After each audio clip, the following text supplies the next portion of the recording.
This lecture is about transformer tests. So these tests are used to determine the parameters like transformation ratio, the magnetizing inductance, and the resistance, which represents the core losses, the equivalent series resistance to represent the leakage flux, and the resistance which represents the winding internal resistance. So two tests which we perform to determine all these parameters, and one of them is called the open circuit test. So you remember from our previous discussions that in case of open circuit, so whatever side, if say let's say it's also called no load test, so open circuit or no load or light load. When we look at the transformer equivalent circuit under no load conditions, we said I2 is 0, which is the secondary side current, and I2 prime is going to be approximately 0 as well. So under those conditions, we can assume that RE and LE's impact is neglected only. So that's why if you can see in this diagram, which is going to be used to calculate the parameters under open circuit test, so you can determine RC and XM because RE and LE are ignored in this condition. So what you do is you open circuit one side. For example, this is open, and the other side, one voltage, so this voltage has to be at its rated value. So whatever this is the rated value of the voltage on this side. And then you are measuring the source current and the power drawn from the source by this wattmeter in here. So what you have the measurement of the current, the measurement of this voltage, and this is your power, the real power. So P is the active power, the real power, which is going to be measured by this wattmeter W in here, okay?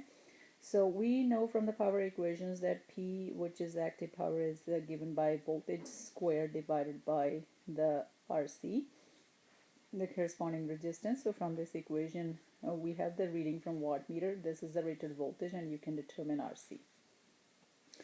Now, you also know that S is basically V times I, and S is another form of power.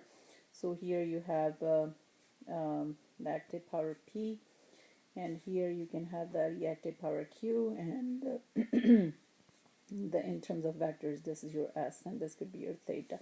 So your Q could be here as well, okay? So it's not required that Q has to be here or down in here. It depends on the load, inductive, or capacitive. So you know S, and from this diagram in here, you can say that your Q is basically given by square root of S squared minus P squared. And then you can have a same kind of equation as you have for this P, so you can also have it for Q, but for Q it's going to be for X, okay? So for S, it is for both components. For P, it's for R, and for Q, it's for Z. If you apply it for S, let's say, then it's going to be impedance Z in here. And this part, it's going to be Z. So again, you know P, and you calculate Q from here.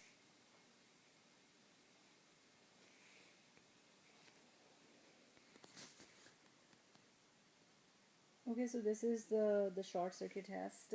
So in case of a short circuit test, what's been done, that one side we apply the short circuit, and what happens in case of short circuit, so your I2 is very large, and that makes the current flowing through this branch in here very small in comparison to the second component, which is I2 prime. So you can ignore this part for short circuit test. That's why you only see the series resistance and inductance.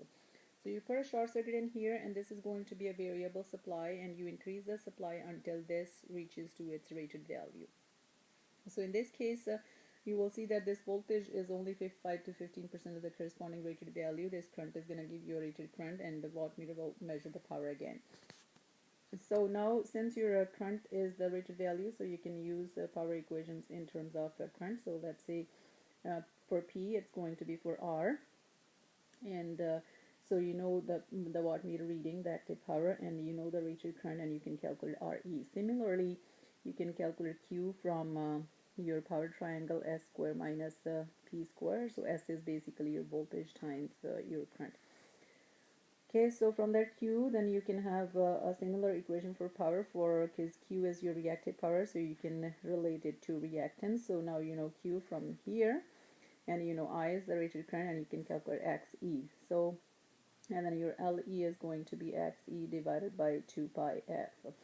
So now we have calculated LE, RE. We have already calculated LM and RC from open circuit test, and your A is basically N1 divided by N2. So we have all the parameters known to us, and we can use these two tests to have a complete equivalent circuit of a transformer, either referred to primary side or to secondary side. Let's have a look at one of the examples. Okay, so in this case, we have performed two tests, and what we are doing is we are deriving the parameters referred to low voltage side. And here, if you try to see, so it's a 2200 to 220 volt transformer. So this is your low voltage side, all right? Or you can say this is side 1 and this is side 2, and you can also say that this is your secondary side and this is your primary side. So what you're doing is you're referring the circuit to secondary side in this case.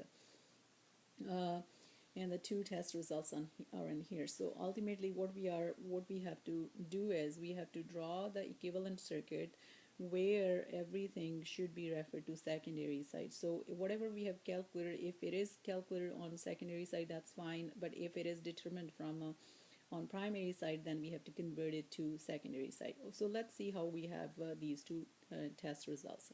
Here is the open circuit test. In case of open circuit test, so we have high voltage side open. That means we are basically having the measurements and the voltmeter connected on low voltage side. So whatever measurements we will do, we can directly put them on our diagram. So for open circuit test, we have the rated voltage applied, which is 220 volt. And then what you're determining from here are R and a C, if you remember. Sorry, RC and L. So you're determining RC and L or X, either one of them. Right? It could be or X, M as well. So this is what you are determining. And from our discussion about open circuit test. So in case of open circuit test, we determine RC. Now, since this is 220 and it's your secondary side, and we said we're going to mark it 2, so this is going to be RC2. So your RC2 is given by voltage square divided by your power measurement. So your voltage is 220 and it's a square of that.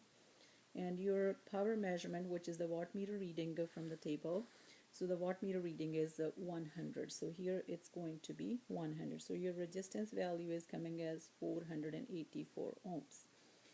And your S, now everything is for 2, which is for the secondary side. The low voltage side is given by V2 times I2. So your V2 is 220, and the current measurement again from the table is 2.5 amps. So that 2.5 amps is going to give you your S, which is your apparent power. Then you can calculate Q from there. So it's going to be S square minus your P square. So P was 100 from the table, the results of the open circuit test, and the square root of that. And your Q comes to 540.8, and the units for Q are BAR. Okay? So you have Q, and then now you can have X M, and it's again for the secondary side, number 2, which is the voltage square 220 squared divided by your Q, which was calculated on the previous page, 540 VAR. And this calculation gives you 89.5 ohms. So you have calculated X and R, which are on the secondary side. Now you can see from the given information that your short circuit test is basically performed with the low voltage side open. That means, sorry, low voltage side shorted. That means your calculations, your measurements are given for 2200 volts side. So you can see the voltmeter is 150, and the ammeter, which is rated current 4.55, and the wattmeter reading is 215. So we need these results. So now it's our short circuit test. So whatever we will get from our short circuit test, so this voltage is 150 volts, we will have RE and LE or XE calculated. but they will be for 2200 volts side, so we're going to mark it as a 1. Okay, so that means if we have to draw the equivalent circuit referred to low voltage side, we have to convert these to RE2 or XE2s, and this current in here is 4.55 amps. Okay, so that's your short circuit test, and here is your I2 prime, which is given by I2 over A. Okay, so from here we know that RE1 is given by P over I square, and your P in this case is the wattmeter reading 215 and I is 4.55 square. So you do the calculation, your RE1 comes as 10.38. So this is not referred to secondary side yet. Similarly, S1 equals to V1 times I1. So your V1 is 150 and your I1 is 4.55. And that gives you 682.5 VA. You calculated Q now the same way as 1 square minus P1 square and a square root of that. So your S1 you calculated 682.5. And your P1 was given in the table, the results of the short circuit test, 215. So that's going to give you your Q, and it comes to 647.7. And again, the units are VAR. Q. And your XE, 1.5, is given by Q over I square. So Q you calculate 647.7 VAR. I is 4.55. And it's a square of that as well, so XE1 comes as 31.29, and the units are in ohms. Now we have to refer these two numbers to secondary side, so we need A. So your A is given by V1 over V2, and that gives you V1 is 2200 and your V2 is 220, so your A comes as 10. Now when you're referring to secondary side, so that means your RE2 is basically given by RE1 divided by A square. So keep in mind you're referring to secondary side.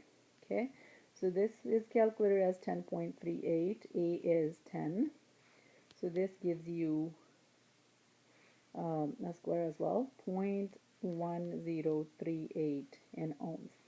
Similarly, XE2 is given by XE1, the calculator number, and a square. And the calculator number was 31.29, and you divide by 10 squared, so it's going to give you 0.3129 in ohms. So now you have all the parameters, RC2, XM2, RE2, XE2, and we can draw an equivalent circuit, which is going to be referred to low voltage side. So here is the complete equivalent circuit referred to low voltage side. So you have the values of RC2, XM2, RE2, XE2. Current I2 marked direct I2, voltage marked V2, but the voltage on the source side is V1 over A, and the current on the source side is A times I1. So that's your complete equivalent circuit with all the values.